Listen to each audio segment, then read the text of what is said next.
ونسلم على رسوله الكريم أما بعد فأعوذ بالله من الشيطان الرجيم بسم الله الرحمن الرحيم قد أفلح من تزكى صدق الله مولانا العظيم الصلاة والسلام عليك يا سيدي يا رسول الله وعلى آلك وأصحابك يا سيدي يا حبيب الله الصلاة والسلام عليك يا سيدي يا نبي الله وعلى آلك وأصحابك يا سيدي يا نور الله الصلاة والسلام عليك يا سيدي يا جد الحسن والحسين وعلى آلك وأصحابك يا سيدي يا محبوب رب العالمين۔ برادران اسلام، آج کی اس نشست کے اندر دل کی طہارت و صفائی کے حوالہ سے چند معروضات آپ احباب کی خدمت میں عرض کرنے کی کوشش کروں گا، اس دعا اور اس یقین کے ساتھ کہ اللہ ہم سب کو حق بات پر عمل کرنے کی توفیق عطا فرمائے۔ اس کائنات رنگ و بو میں ہر انسان کامیابی کا طلبگار ہے، ہر انسان کامیابی کے پیچھے بھاگ رہا ہے، اور ہر انسان نے اپنے لیے کامیابی کا معیار بھی الگ الگ بنا رکھا ہے۔ کسی انسان کے نزدیک دولت کا مل جانا یہ کامیابی ہے، کسی انسان کے نزدیک شہرت کا حاصل ہو جانا یہ کامیابی ہے، کسی انسان کے نزدیک کسی عہدے یا منصب کا مل جانا یہ کامیابی ہے۔ برادران اسلام، ان ساری چیزوں کی اہمیت اپنی جگہ پہ مسلم، لیکن دولت کا مل جانا یہ کامیابی نہیں، کیونکہ اگر دولت کا حصول کامیابی کا ذریعہ سبب ہوتا تو دولت تو قارون کے پاس بھی بڑی تھی، لیکن ہم جانتے ہیں کہ دولت سمیت زمین میں دنسا دیا گیا، تو پتہ چلا کہ دولت کا ملنا یہ کامیابی کی دلیل نہیں ہے۔ اگر ہم کہیں کہ شہرت کا مل جانا یہ کامیابی ہے، تو شہرت تو قارون کو بھی بڑی تھی، فرعون کو بھی بڑی تھی، نمرود کو بھی بڑی تھی، تو یہ کامیابی کی دلیل نہیں ہے۔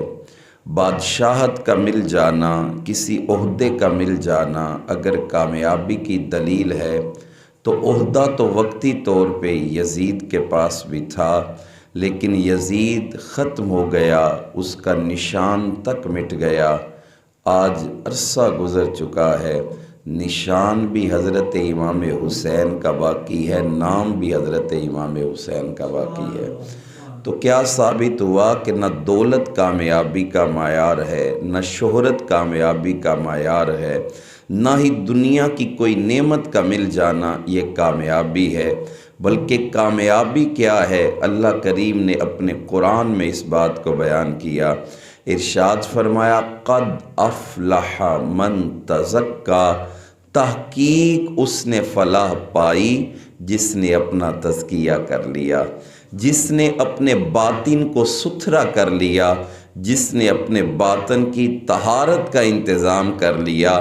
یہ جو انسان کا من ہے، جس کو دل کہا جاتا ہے، جس نے اس دل کو پاک کر لیا، اللہ فرماتا ہے اسے میں نے کامیاب کر دیا ہے۔ اور حضرت سیدی ضیاء الامت رحمۃ اللہ تعالیٰ علیہ آپ ارشاد فرماتے ہیں کہ اللہ نے کامیابی کا یہ اصول بیان کر دیا ہے۔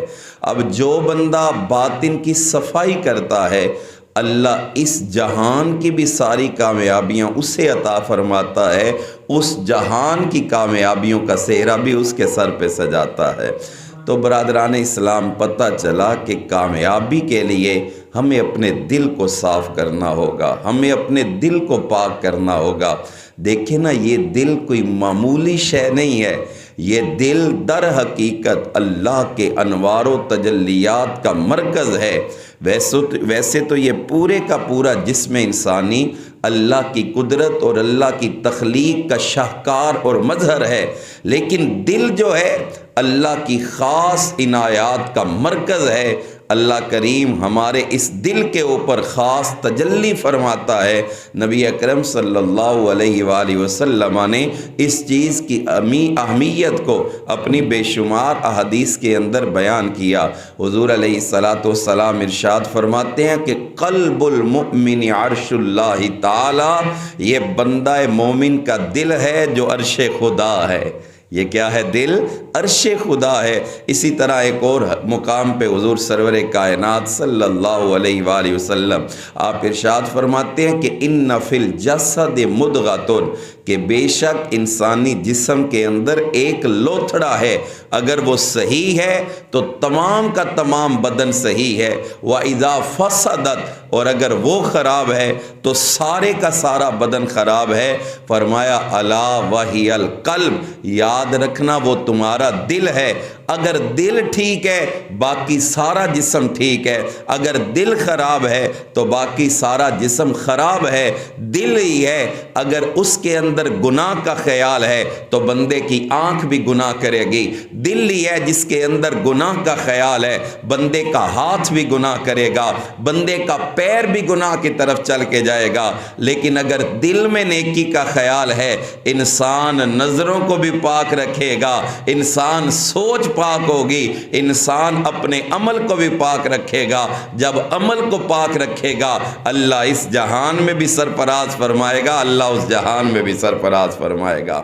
نبی اکرم صلی اللہ علیہ وآلہ وسلم آپ نے اسی دل کی اہمیت کو ایک اور مقام پہ یوں ارشاد فرمایا ہے۔ سرور کائنات صلی اللہ علیہ وآلہ وسلم آپ فرماتے ہیں ان اللہ لا ينظر الى صورکم، اللہ تمہاری شکلوں کو نہیں دیکھتا، اللہ تمہاری شکلوں کو نہیں دیکھتا، تمہارے عملوں کو بھی نہیں دیکھتا، ولکن ينظر الى قلوبکم، اللہ دیکھتا ہے تو تمہارے دلوں کو دیکھتا ہے۔ کس کو دیکھتا ہے؟ تمہارے دلوں کو دیکھتا ہے۔ اب برادران اسلام لمحہ فکریہ ہے، میرے چہرے کو لوگوں نے دیکھنا ہے، میں اپنے چہرے کو روزانہ دھوتا ہوں، میرے لباس کو لوگوں نے دیکھنا ہے، میں اپنے لباس کی صفائی کا انتظام کرتا ہوں۔ ہماری وہ معاملات، مثال کے طور پہ ہم اپنے گھر کی مثال لیں، گھر کی ہم روزانہ صفائی کرتے ہیں، روزانہ صفائی کرنے کے بعد جب شام کا وقت آتا ہے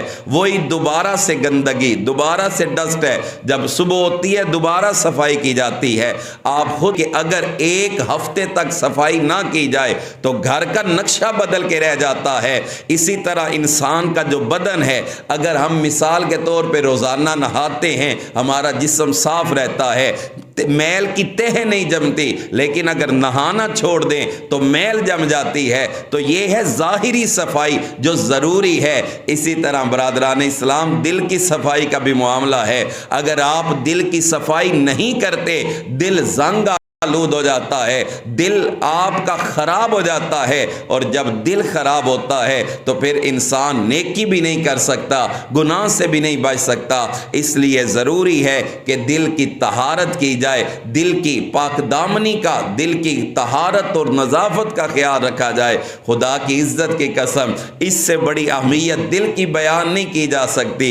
یہ جو دل ہے نا، دل یہ گوشت کا ایک لوتھڑا نہیں، ہم تو شاید یہ سمجھتے ہیں کہ دل انسانی جسم کے اندر بلڈ کی ترسیل کے لیے بنایا گیا ہے۔ ضرور ہے ایسا، اگر دل بلڈ کی ترسیل کو روک دے انسان کے سارے کا سارا سسٹم خراب ہو جائے۔ لیکن آؤ میں آپ کو ایک حدیث سناتا ہوں۔ نبی اکرم صلی اللہ علیہ وآلہ وسلم حدیث قدسی بیان کرتے ہیں کہ میرا اللہ عز و جل ارشاد فرماتا ہے لا یسعنی فی ارضی ولا سمائی ولکن یسعنی فی قلب عبد المؤمن۔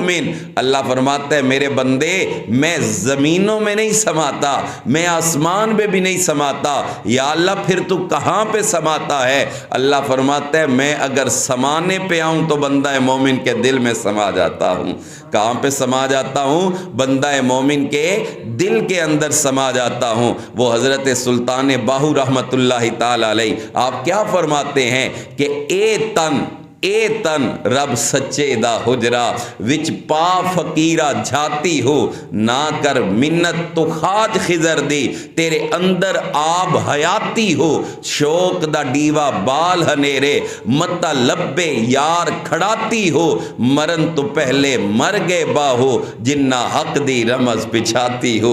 تو برادران اسلام یہ آب حیات ہمارے اندر ہے، جس کی تلاش ہے ہمیں وہ ہمارے اندر ہے، کیونکہ اللہ جس پیار اور محبت کی نظر سے ہمارے دل کو دیکھتا ہے اس پیار اور محبت کی نظر سے باقی اعضاء کو نہیں دیکھتا۔ تو میں یہ عرض کر رہا ہوں کہ ہم اپنے باطن کی صفائی کا ضرور التزام کریں۔ یہ جو میرے اور آپ کا ظاہر ہے ہم اس کی صفائی کا کتنا انتظام کرتے ہیں۔ ہم نے کسی تقریب میں جانا ہو، جیسی تقریب ہو ویسا ہم لباس پہن کے جاتے ہیں، ویسے ہم معاملات کر کے جاتے ہیں، اس لیے کہ لوگوں نے ہمیں دیکھنا ہے۔ ہم نے لوگوں کے دکھلاوے کے لیے اپنے ظاہر کو تو صاف کر لیا، ارے بابا سوچنا چاہیے وہ باطن جس کو رب دیکھ رہا ہے، وہ دل جس کو رب دیکھ رہا ہے، وہ دل جو اللہ کے انوار و تجلیات کا مرکز ہے، ہم نے اس دل کی صفائی کا کتنا انتظام کیا ہے۔ دل انسان کے بار بار گناہ کرنے کی وجہ سے میلا پڑ جاتا ہے۔ نبی اکرم صلی اللہ علیہ وآلہ وسلم نے اس چیز کو اپنی ایک حدیث کے اندر کچھ اس طرح سے بیان کیا ہے۔ حضور سرور کائنات صلی اللہ علیہ وآلہ وسلم آپ ارشاد فرماتے ہیں کہ جب بندہ مومن گناہ کرتا ہے تو اس کے دل کے اوپر ایک سیاہ دھبا پڑ جاتا ہے، سیاہ نشان لگ جاتا ہے۔ ساتھ ہی میرے آقا نے ارشاد فرما دیا اگر وہ توبہ کر لیتا ہے، گناہ بخشوا لیتا ہے، اللہ پھر سے دل کو صفائی عطا فرما دیتا ہے۔ اگر وہ توبہ کر لیتا ہے تو اس نقطے کو صاف کر دیا جاتا ہے، لیکن اگر وہ توبہ نہیں کرتا تو وہ نقطہ وہاں پر ایسا کہ ایسا ہی موجود رہتا ہے۔ بندہ پھر دوسرا گناہ کرتا ہے، دوسرا نقطہ پڑتا ہے، پھر بھی توبہ نہیں کرتا تو وہ نقطہ موجود ہے، حتیٰ کہ گناہوں پہ گناہ کرتا جاتا ہے تو وہ نقطہ موجود رہتا ہے، یہاں تک کہ اس کا پورا دل جو ہے وہ سیاہ ہو جاتا ہے۔ پھر جب یہ کیفیت ہوتی ہے تو پھر بندہ نہ حق کو قبول کرتا ہے، نہ عبادت کی طرف راغب ہوتا ہے، پھر انسان کی نظر کے اندر اچھا اور برا برابر ہو جاتا ہے، پھر انسان کی نظر کے اندر عبادت کا کرنا اور نہ کرنا یہ برابر ہو جاتا ہے، پھر انسان کی نظر کے اندر اچھائی اور برائی میں کوئی تمیز اور فرق نہیں رہتا، کیونکہ اب دل نے قبول حق اس کو برداشت کرنا ہی چھوڑ دیا ہے، تو پھر انسان کی یہ کیفیت آ جاتی ہے۔ تو برادران اسلام آئیے اس دل کی تطہیر کیجئے، اس دل کی صفائی کا انتظام کیجئے۔ اللہ کریم نے قرآن پاک کے اندر اسی موضوع کو ایک اور مقام پہ بیان کیا، ارشاد فرمایا قد افلح من زکاہا، وہ بندہ کامیاب ہے جس نے اس نفس اس دل کو پاک کر لیا ہے، وقد خاب من دساہا، اور خسارے کے اندر ہے وہ بندہ جس نے اس کو خائب و خاسر کر دیا ہے یا جس نے اس کو پراگندہ کر دیا ہے۔ تو دل کی طہارت کا انتظام یہ لازمی ہے، دل کی پاکیزگی کا انتظام لازمی ہے۔ اللہ کے انوار و تجلیات کی برسات آپ پہ تب بھی پڑے گی جب آپ کا دل پاک ہوگا۔ ہم کیا کہتے ہیں؟ ہم کہتے ہیں کہ اچھی فصل لینے کے لیے بیج کی اہمیت تو ہے ہی ہے، لیکن سب سے پہلے زمین کی اہمیت ہے۔ زمین جتنے اچھے طریقے سے تیار ہوگی، بیج پڑے گا تو فصل بھی پک کر اچھے طریقے سے تیار ہوگی۔ تو یہ دل آپ کی زمین ہے، اگر یہ دل درست ہے آپ کے اعمال بھی بہتر ہوں گے۔ اگر دل درست ہے تو آپ کو نیکی کے اندر لطف آئے گا، اگر آپ کا دل درست ہے جانب اللہ ہے، یقین کریں آپ کو نماز کے اندر وہ سرور آئے گا، وہ کیف آئے گا۔ خدا کی عزت کی قسم پھر تلواریں چلتی رہے، پھر لوگ سر کاٹتے رہے، ارے آپ نے کربلا کے میدان کے اندر نہیں دیکھا کہ حضرت سیدنا امام حسین رضی اللہ تعالیٰ عنہ آپ سجدے کی حالت کے اندر ہیں، چونکہ آپ نے دل کو پاک کیا تھا نا، سجدے کی کیفیت کے اندر ہیں، گردن پہ خنجر چل رہا ہے، آپ کو اس خنجر کی پرواہ نہیں ہے، دل رب کے ساتھ جڑا ہے تو اس لمحے بھی عبادت خدا کی جاری ہے۔ یہ کس لیے تھا؟ کیونکہ دل پاک ہے تو ہمیں بھی دل پاک کرنا ہے۔ میرے اور آپ کے پیارے آقا صلی اللہ علیہ وآلہ وسلم، ویسے میں قربان جاؤں حضور سرور کائنات کے، ہم جب مطالعہ کرتے ہیں نا، ہم جب پڑھتے ہیں، اللہ کی عزت کی قسم کوئی معاملہ ایسا نہیں ہے جس معاملے کے اندر اللہ کے نبی کے فرامین رہنمائی نہ کرتے ہوں۔ قربان جاؤں آقا کریم صلی اللہ علیہ وآلہ وسلم کی ہر ادا پہ، ہر عمل پہ، اور امت کے لیے کتنی آسانیاں میرا نبی پیدا کر گیا۔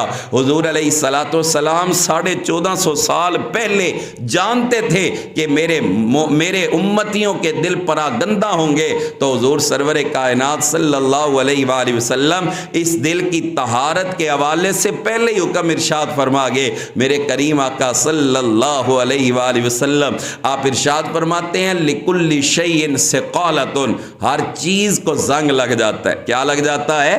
زنگ۔ ہم سارے اپنے معاشرے کے اندر، اپنے گھروں کے اندر دیکھیں تو جو چیز استعمال نہیں ہوتی اس کو کیا ہو جاتا ہے؟ زنگ لگ جاتا ہے۔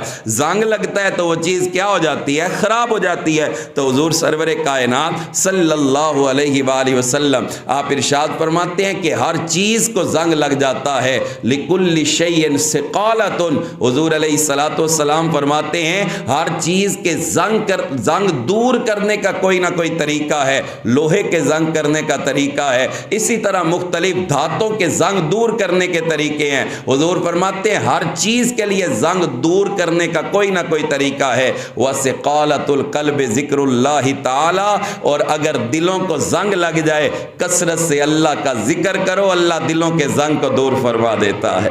اللہ کیا کر دیتا ہے؟ دلوں کے زنگ کو دور فرما دیتا ہے۔ تو برادران اسلام، اس ساری کی ساری تمہید اور اس سارے کے سارے بیان کا اصل مطمع نظر اور نقطہ نظر یہ ہے کہ ہم اگر اپنے دل کی صفائی کر لیں گے پھر ہماری دنیا بدل جائے گی، دنیا بدل جائے گی۔ اصل تو مقصد ہے نا اللہ کی ذات کا عرفان حاصل کرنا، اصل تو مقصد ہے اللہ کریم کی خوشنودی حاصل کرنا۔ یہ نماز سبب ہے، یہ سجدہ سبب ہے، یہ صدقات سبب ہے، یہ روزہ سبب ہے اس رب تک پہنچنے کا۔ پہنچنا ہم نے کس تک ہے؟ اپنے رب تک۔ تو ہم نے ان تمام ذریعوں کے ذریعے اختیار کرتے ہوئے اللہ تک پہنچنا ہے۔ تو اللہ تک آپ تب بھی پہنچیں گے پہلے دل پاک ہوگا، دل صاف ہوگا، دل کے اندر نہ حسد ہوگا، دل کے اندر نہ کینہ ہوگا، دل کے اندر نہ بغض ہوگا، دل کے اندر کوئی بھی گناہ نہیں ہوگا، نہ گناہ کا تصور ہوگا۔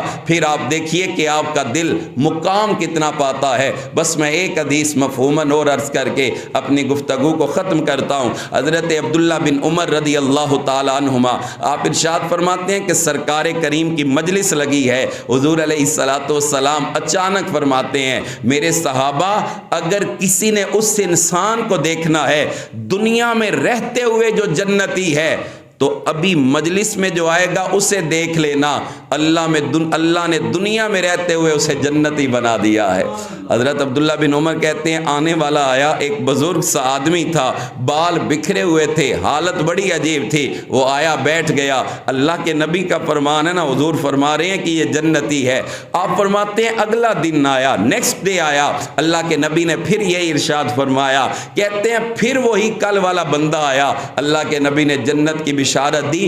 3 دن ایسا، ویسے اس بندے کا مقدر تو دیکھیں جسے آمینہ کا لال اپنی زبان سے فرما رہا ہے کہ یہ دنیا میں چلتا پھرتا جنتی ہے، یہ ایسا بندہ ہے اللہ نے جسے جنتی بنا دیا ہے۔ حضرت عبداللہ بن عمر رضی اللہ تعالیٰ عنہما آپ فرماتے ہیں مجھے اس کے مقدر پہ رشک آیا کہ یہ کتنا ذیشان۔ آپ کہتے ہیں میں نے دل کے اندر سوچا کہ اس نے کوئی بہت زیادہ عمل کیے ہوں گے جن اعمال کی وجہ سے اسے یہ اعزاز نصیب ہو رہا ہے۔ کہتے ہیں وہ چونکہ مدینہ شریف سے باہر رہتا تھا تو میں ہیلے اور بہانے سے اس کے پاس پہنچا اور میں نے کہا کہ میرے گھر والوں کے ساتھ کچھ تنازع ہے، لہذا میں آپ کے پاس رہنا چاہتا ہوں۔ حقیقت کے اندر اس کا عمل معلوم کرنے گئے تھے، کہتے ہیں کہ میں اس کے پاس گیا، اس نے خاطر کی، تواضع کی، رات کا وقت ہوا، اس نے کیا کیا، کھانا تناول کیا، عشاء کی نماز پڑھی، عشاء کے بعد بستر پہ لیٹا اور سو گیا۔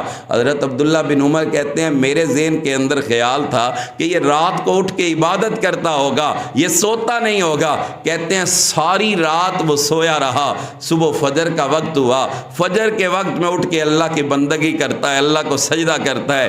ایک رات بھی ایسے گزری، 2 راتیں بھی ایسے گزری۔ حضرت عبداللہ بن عمر آپ کہتے ہیں مجھے اس کا بظاہر کوئی بھی عمل ایسا محسوس نہیں ہوا کہ کوئی ایکسٹرا اس کا عمل ہے یا کوئی روٹین سے بڑھ کے اس کا عمل ہے جس عمل کی وجہ سے اللہ کے نبی نے اس کو یہ اعزاز عطا کیا ہے۔ حضرت عبداللہ بن عمر کہتے ہیں میں نے پھر عرض کر ہی دیا، میں نے کہا جناب محترم اللہ کے نبی نے آپ کو یہ اعزاز عطا کیا ہے، میں تو یہ دیکھنے آیا تھا کہ آپ کیا ساری رات اٹھ کے عبادت کرتے ہیں، میں تو یہ دیکھنے آیا تھا کہ آپ قرآن کریم کی تلاوت کتنی زیادہ کرتے ہیں، لیکن آپ تو روٹین کی عبادت، نمازیں پڑھتے ہیں، اللہ کا ذکر کرتے ہیں، بس یہی کرتے ہیں، تو وہ کون سا عمل ہے جس کی وجہ سے اللہ کے نبی نے آپ کو یہ احساس عطا کیا؟ حضرت عبداللہ بن عمر کہتے ہیں اس نے بس ایک ہی جملہ کہا، اس نے کہا بھائی میرا دل پاک ہے، میرے دل کے اندر نہ بغض ہے، نہ حسد ہے، نہ کینہ ہے، نہ ہی کوئی دنیاوی گناہ اور تمنا ہے،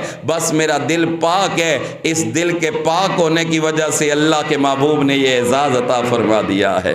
تو برادران اسلام، دل کا پاک کرنا یہ انتہائی ضروری ہے۔ آپ کا دل اگر پاک ہے پھر دیکھیے آپ کی عبادت کے اندر لطف کیا ہے، آپ کی عبادت کے اندر لذت کیا ہے۔ تو اللہ کریم ہم سب کو باطن کی صفائی کا التزام کرنے کی توفیق عطا فرمائے۔ اللہ کریم ہمارے من کی دنیا کو آباد فرمائے، اللہ ہمارے دل کو اپنی طرف رغبت عطا فرمائے، اور اللہ کریم ہمارے دل کو طہارت اور صفائی کے مرحلے سے گزار کر پاکیزگی عطا فرمائے۔ وآخر دعوانا الحمد للہ رب العالمین۔